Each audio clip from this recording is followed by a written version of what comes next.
그동안 코로나19 때문에 우리 찬양대가 1년간 찬양을 못했다고 들었습니다. 근데 오늘 찬양하는 거 우리가 함께 하면서 그동안 우리 찬양대원들이 얼마나 기도하면서 오늘의 찬양을 준비했는가 우리가 공감이 가고 한마음이 되었습니다. 찬양대 찬양 후에 박수가 저절로 나왔잖아요. 한 번 더 박수하도록 하겠습니다.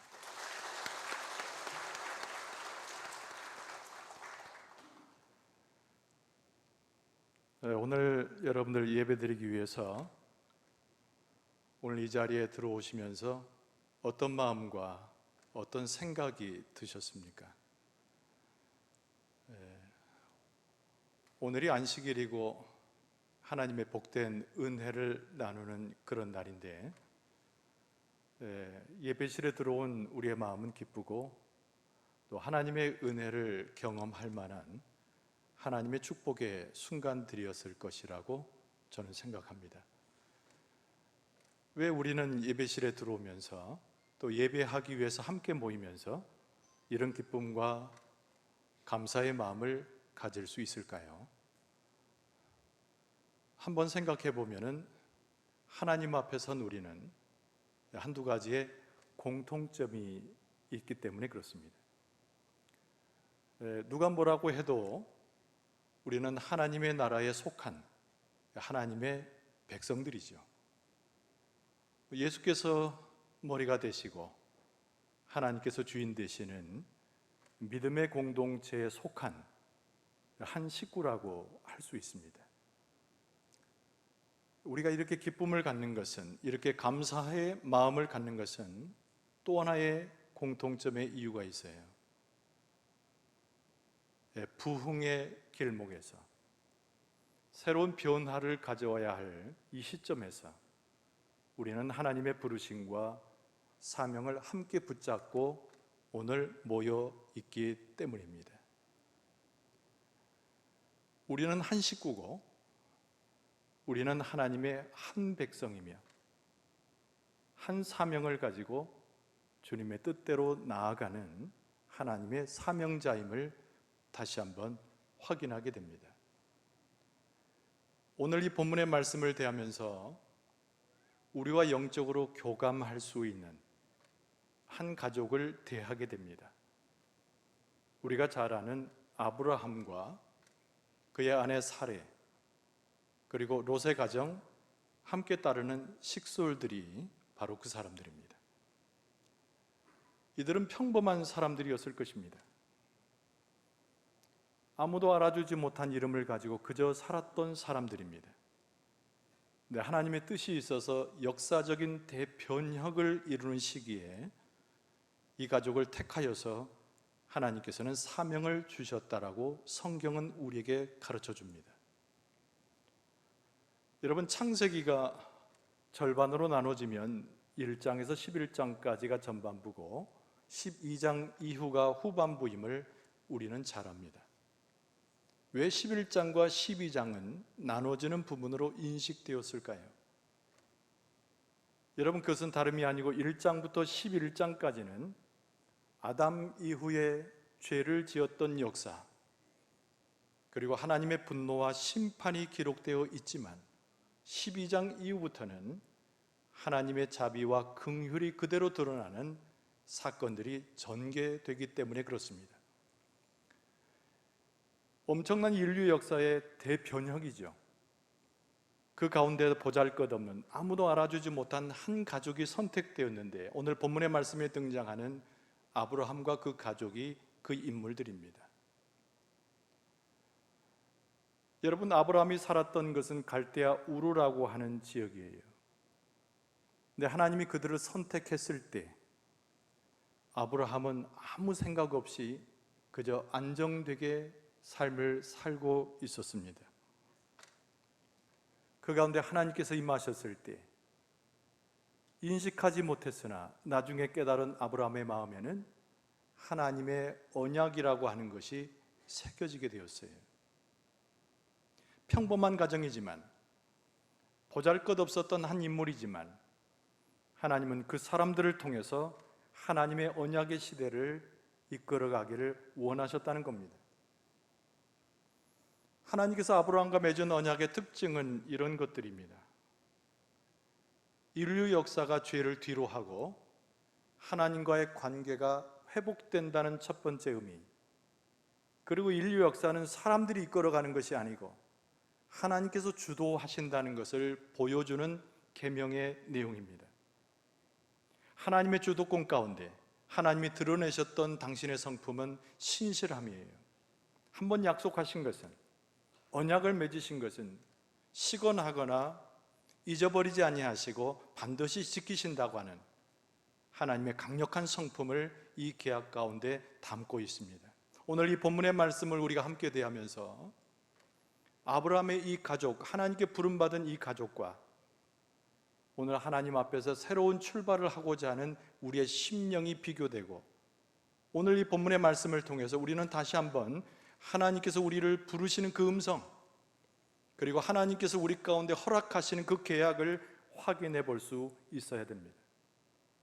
과연 하나님은 평범했던 아브라함을 갈대아 우르에서 끌어내시면서 그에게 어떤 언약과 약속을 주시고 그로 하여금 그 언약을 이행해 나갈 수 있는 그 능력을 하나님께서 어떻게 주셨는가를 오늘 본문의 말씀을 통해서 우리는 확인할 수 있어야 됩니다. 오늘 본문의 말씀의 첫 번째 매우 중요한 주제는 당연히 하나님과 관련된 주제입니다. 행하시는 하나님, 그리고 약속하시는 하나님, 이것이 1절에서 3절까지 보여주는 오늘 본문의 말씀이 증거하고 있는 하나님의 모습입니다.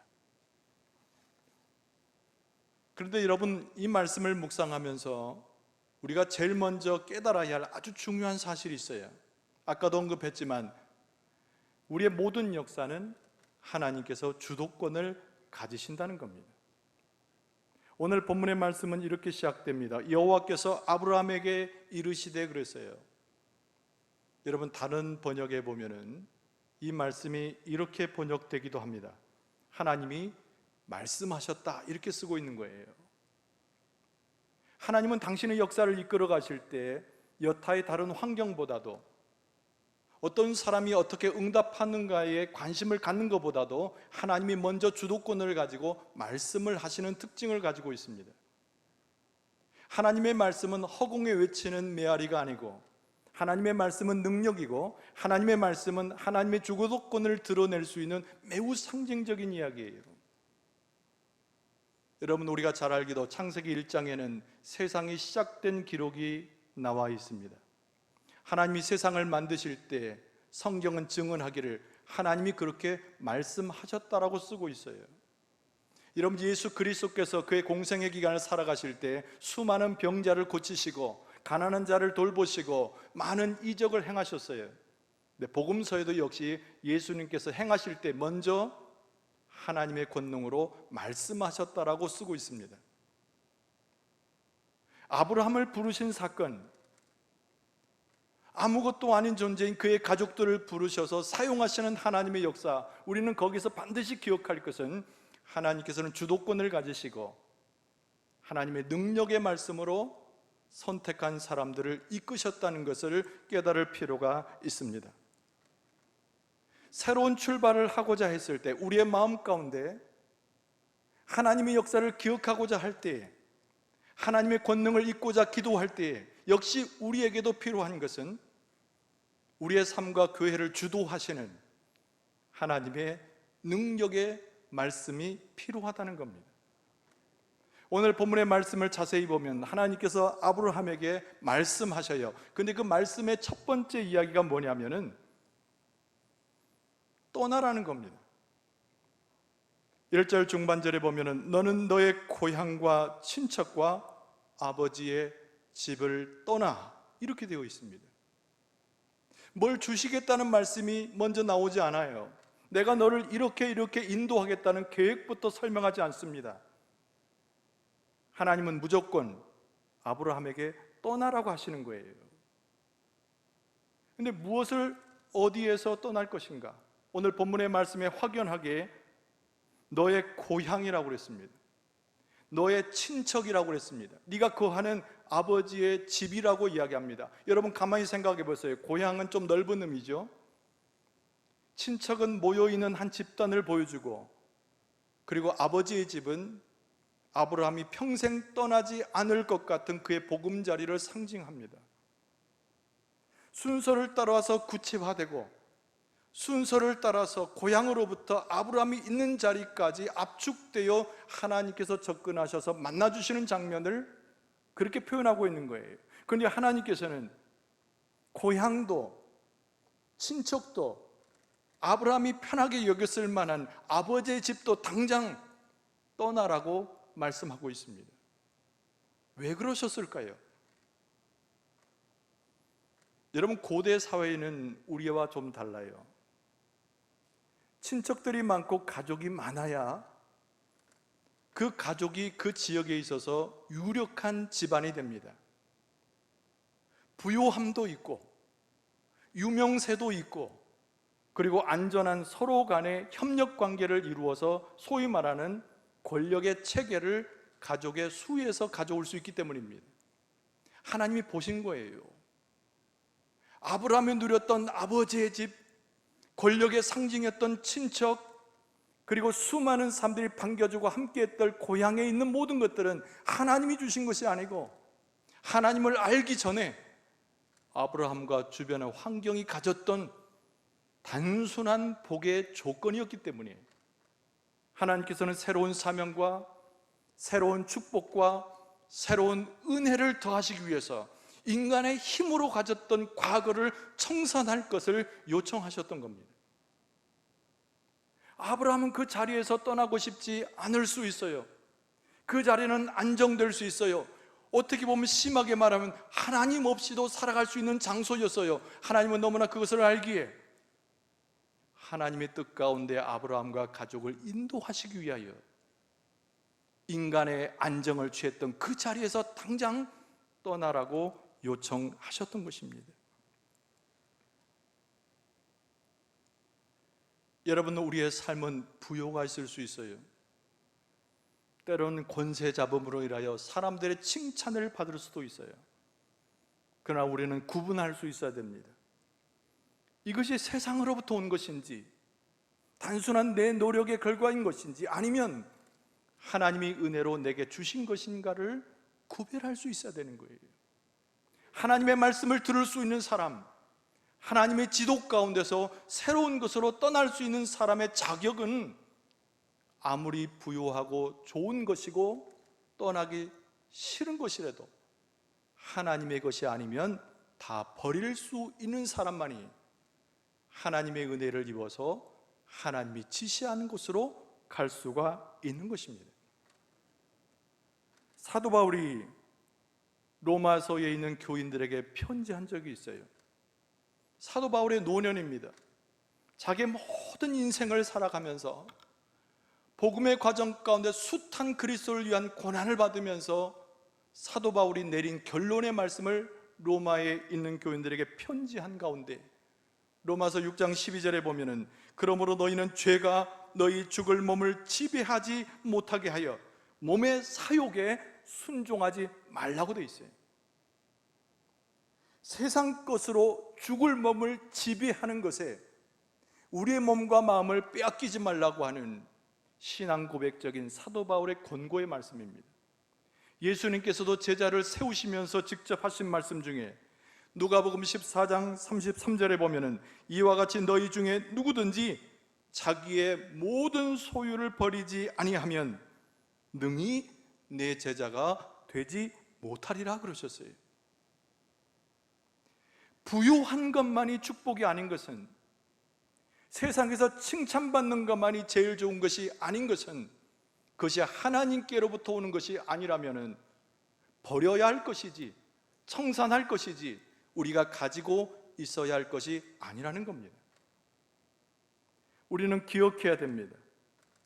하나님은 더 좋은 축복을 주시기 위해서 이 세상으로부터 오는 것이 아니라 하늘로부터 오는 영적인 축복을 주시기 위해서 육신적인 모든 것들을 부유할지라도 버리라고 오늘 우리에게 말씀하고 계시는 겁니다. 아브라함은 이해하지 못했을 거예요. 오늘 1절에서 4절 어느 부분에도 처음에 아브라함이 하나님의 말씀을 들었을 때 대꾸했다고 나오지 않습니다. 왜 그럴까요? 아브라함은 고심하고 있었기 때문입니다. 버리라는 명령을 내리셨을 때에도 아브라함은 어찌할 바를 몰랐어요. 그래서 하나님께서 곧바로 하나님께서 보여주시는 세계를 일러주고 아브라함에게 촉구하시죠. 그것이 1절 하반절의 말씀입니다. 내가 내게 보여줄 땅으로 가라, 이 말씀인 거예요. 청산되었으면, 그 땅을 떠날 용기가 있으면, 믿음이 생겼으면 내가 내게 보여줄 땅으로 가라는 거예요. 여기서 아브라함은 양단간에 결정해야 됩니다. 내 정들었던 곳, 내 삶을 안정시키는 곳, 소위 말하는 노후가 보장되었던 그곳에 머물든지, 아니면 하나님의 말씀을 듣고 깨달아서 생겨진 믿음을 가지고 하나님을 쫓아가든지, 양단간에 하나를 선택해야 했어요. 그런데 하나님께서 이 아브라함에게 말씀하시기를 내가 내게 보여줄 땅으로 가라는 거예요. 보여줄 땅입니다. 보여줄 땅. 이미 네가 보았고 네가 익숙하고 네가 과거에 내가 어렴풋이 너에게 제시했던 환상, 그렇게 말씀하지 않으셨어요. 한 번도 본 적이 없는 땅입니다. 한 번도 인식해보지 못한, 가보지 못한 땅을 이야기하는 거예요. 그리고 여기서 땅이라는 개념은 우리의 동네 주변을 둘러보는 토지 의미가 아닙니다. 하나님께서 말씀하시는 하나님의 복락의 세계를 이야기하는 거예요. 아브라함은 아무것도 이해할 수가 없었던 거죠. 히브리서 기자가 말하는 대로 갈 바를 알지 못한 자, 믿음으로 떠나기 전 아브라함의 그 모습이에요. 여러분, 우리 신앙생활이라고 하는 것은 때로는 우리가 다 이해해서 순종하는 것이 아닙니다. 우리의 신앙생활이라고 하는 것이 하나님 앞에 섰을 때 고독한 결단을 해야 될 때가 훨씬 많은 거예요.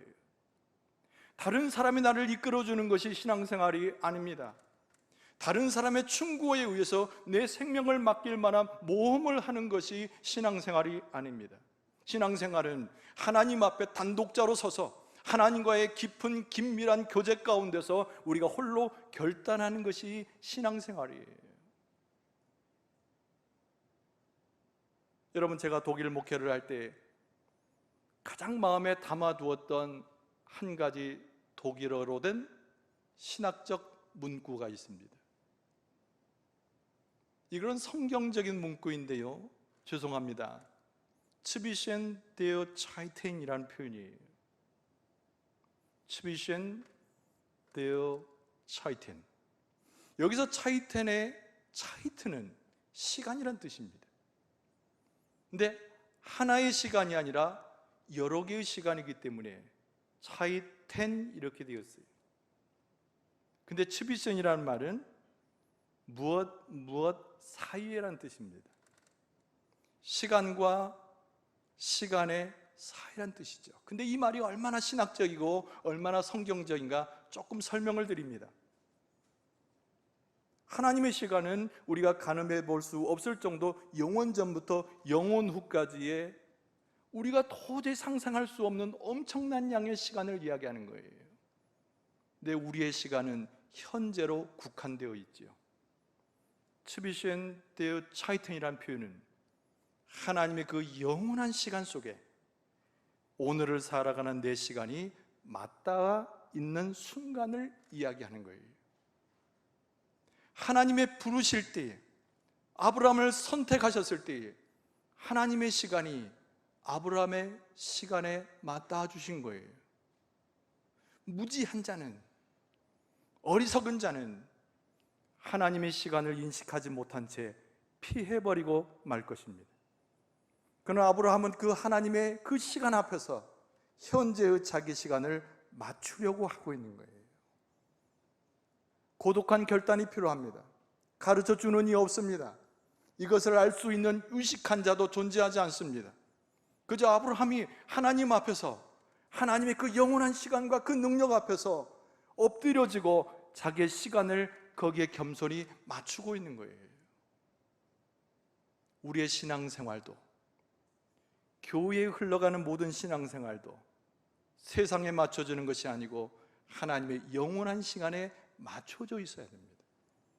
그리고 그 하나님의 시간이 내게 다가올 때 거절하는 모습이 아니고, 무지한 자로 도망치는 모습이 아니고, 현재 우리의 시간, 심지어는 우리의 미래까지 하나님의 시간에 맡겨드릴 수 있는 결단이 우리에게 필요한 것입니다.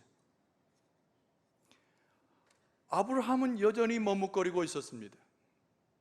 1절과 2절을 지나면서도 아브라함의 대꾸는 등장하지 않습니다. 이때 하나님께서 아브라함에게 축복의 언약을 분명히 설명하셔요.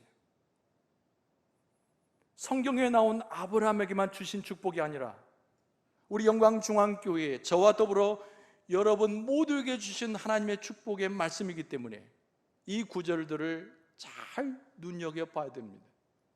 여러분, 세 가지의 축복을 아브라함에게 약속하셨어요. 여러분, 첫 번째는 뭐냐면은 큰 민족의 조상이 될 거라는 거예요. 여러분, 우리가 너무나 잘 아는 대로 오늘 읽은 본문의 마지막 부분에 그의 연령이 표시되어 있습니다. 75세라고 되어 있어요. 우리는 이미 결과를 알지요. 100세에 낳은 아들, 이런 식으로 말입니다. 아브라함의 75세는 고대나 지금이나 늙은 나이입니다. 자식이 없어요. 가능성이 없어요. 그런데 하나님께서 아브라함을 부르시고 첫 번째 축복의 말씀을 하시는데, 다른 것이 아니라 네 연령과 상관없이, 네 형편과 상관없이 내가 너를 이끌 때에 첫 번째 준 축복, 너는 큰 민족의 조상이 될 거라는 거예요. 2절은 이렇게 기록하고 있습니다. 내가 너로 큰 민족을 이루고 내게 복을 주어 내 이름을 창대하게 하리니, 그랬습니다.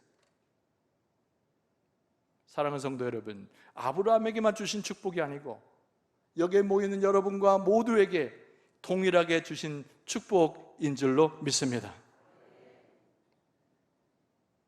첫 번째 축복이 큰 민족을 이룬다는 거예요. 네 이름이 창대케 된다는 거예요. 여러분, 여기서 크다라는 표현은 그냥 쓴 표현이 아닙니다.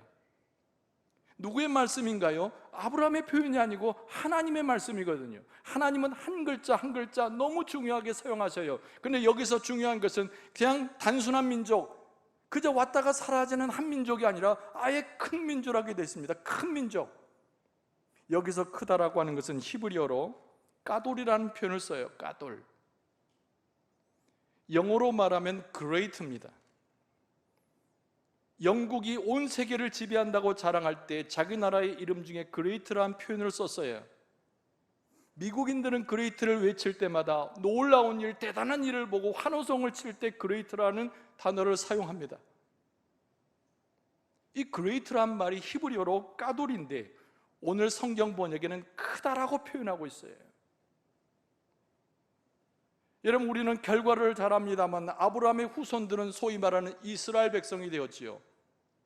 보기에는 작아 보이지만 한 사람에게 시작된 그 민족은 수요가 크고 어느 민족도 넘겨볼 수 없는 엄청난 강한 민족이 되었어요.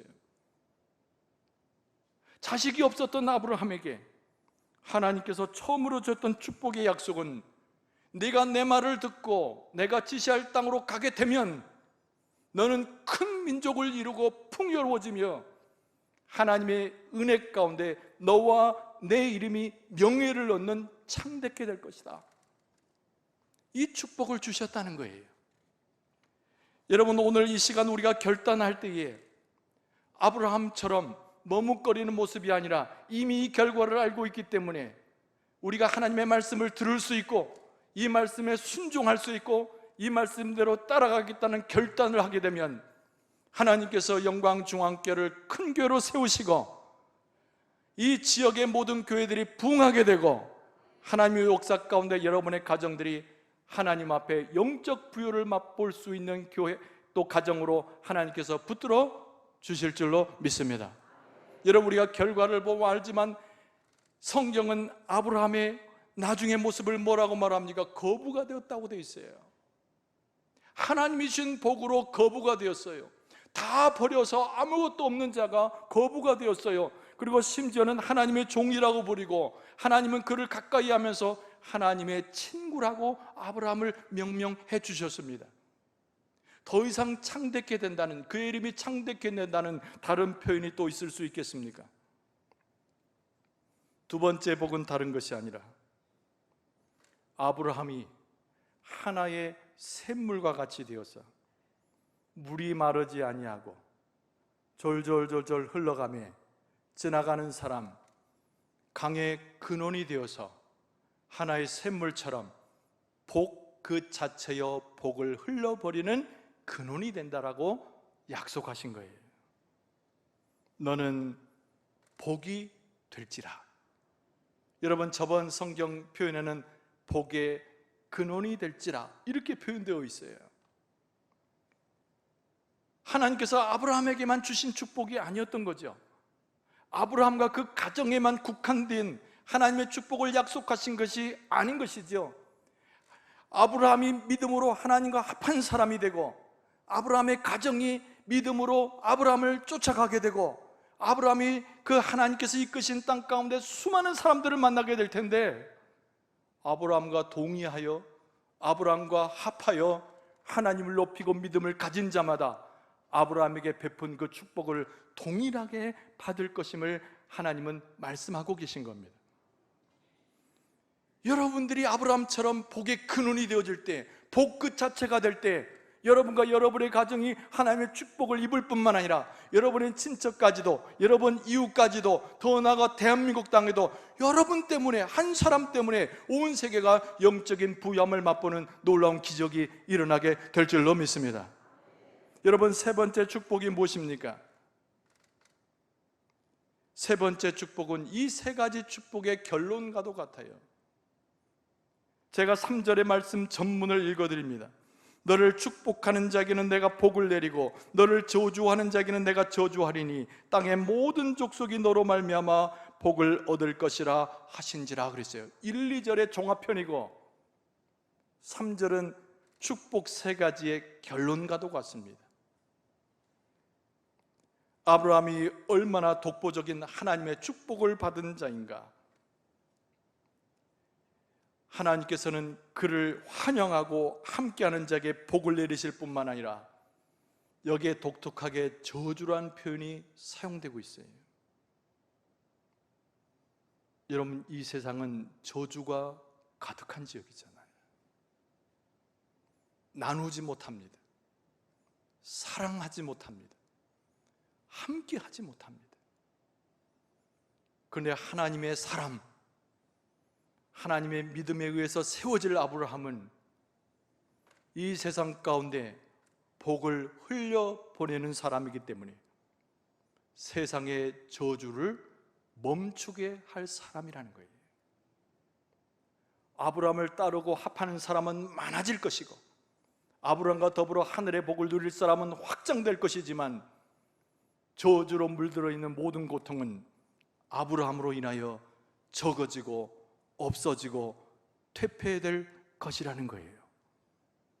하나님께서 영광중앙교회를 통해서 하나님의 축복은 배가가 되게 하고 넘치게 하고 흘러가게 하시지만 영광중앙교회 공동체를 통하여 이 땅의 저주는 사라지고 아픔은 사라지고 울음도 사라지고 애곡도 사라지고 슬픔도 사라지게 하실 줄로 믿습니다. 우리가 아멘한 것처럼 아브라함이 이쯤 말을 들었을 때, 하나님의 음성을 들었을 때 그 마음에 믿음이 올라오기 시작했습니다. 그리고 오늘 본문의 말씀 4절에야 아브라함이 믿음을 갖고 그 길을 떠났다라고 성경은 기록하고 있어요. 4절은 이렇게 시작합니다. 이에 그랬어요. 이에.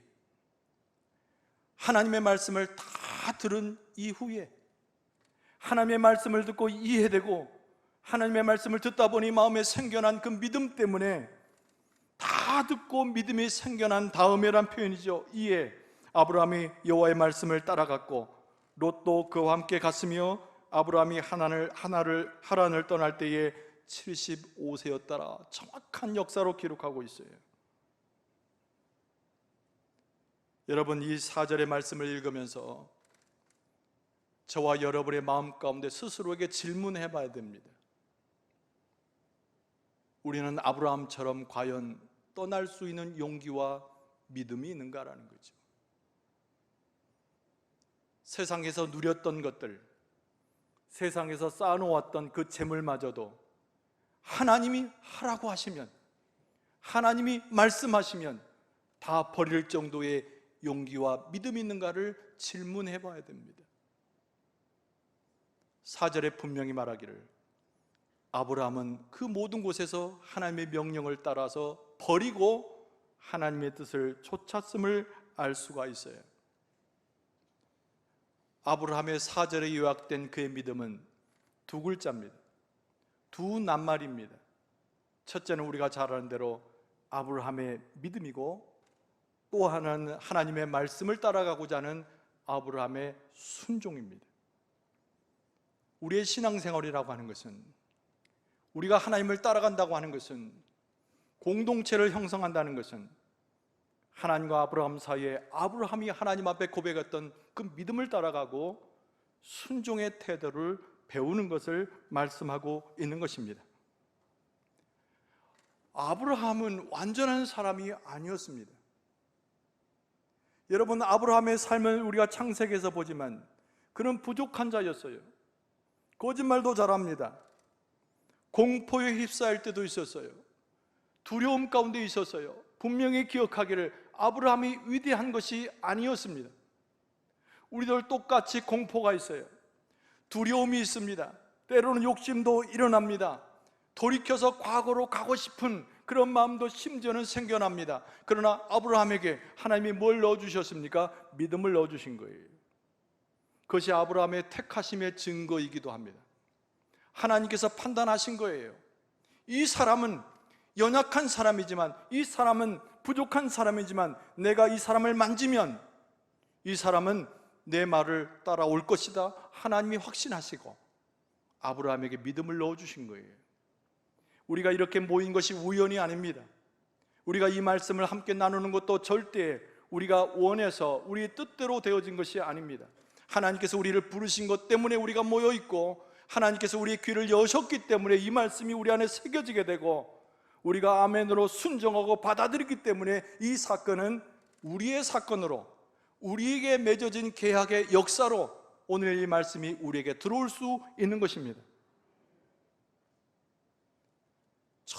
설교 처음에 제가 강조한 대로 하나님 우리의 모든 역사를 주도하실 뿐만 아니라 하나님의 그 신실하신 성품을 가지고 이 계약을 이루실 분이 하나님이세요.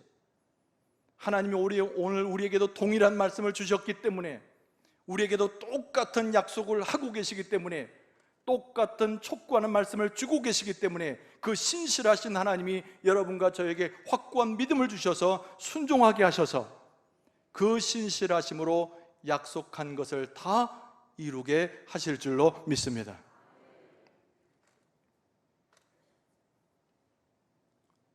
말씀을 정리합니다.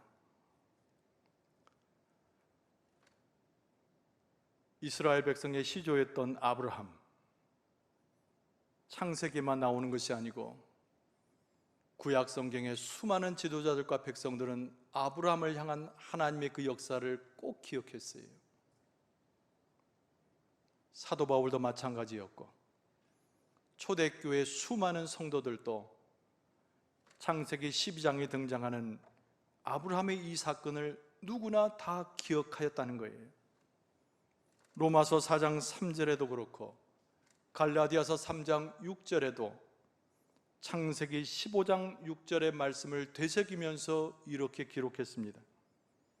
아브라함이 하나님을 믿음에 하나님이 그의 의로 여겼느니라.